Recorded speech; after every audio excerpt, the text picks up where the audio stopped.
પછી કાર્યક્રમની શરૂઆતમાં સૌથી પહેલા તો આ નાની છોકરીઓએ ડાન્સ કર્યો હતો। પછી 8મા વાળો વિદ્યાર્થી સ્પીચ બોલ્યો હતો અને બહુ સરસ બોલ્યો હતો, સાંભળવાની મજા આવી। અને પછી આ 4, 5 અને 6 ધોરણના છોકરાએ ડાન્સ કર્યો હતો, એ પણ સરસ કર્યો હતો ડાન્સ। પછી 9મા વાળા છોકરાએ ડાન્સ કર્યો હતો।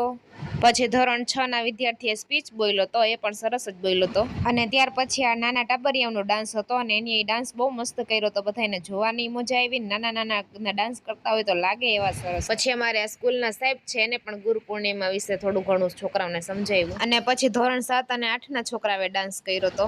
અને પછી છેલ્લે નાટક હતું, નાટક ગુરુ દ્રોણાચાર્ય વિશે હતું, એ અમારા સ્કૂલના સાહેબે જ કરાવ્યું હતું, બહુ સરસ નાટક કરાવ્યું હતું, ઘણું શીખવા મળે છોકરાઓને। અને પછી છેલ્લે લાસ્ટમાં રાસ ગરબા રાખ્યા હતા। રાસ ગરબા વગર આપણે ગુજરાતના હર એક ફંક્શન અધૂરા જ છે, રાસ ગરબા તો રાખવા જ પડે। પછી ફંક્શનના એન્ડમાં સાહેબે થોડીક સ્પીચ આપી દીધી હતી અને છોકરાઓને ગુરુ પૂર્ણિમાનો મહત્વ સમજાવ્યો હતો। અને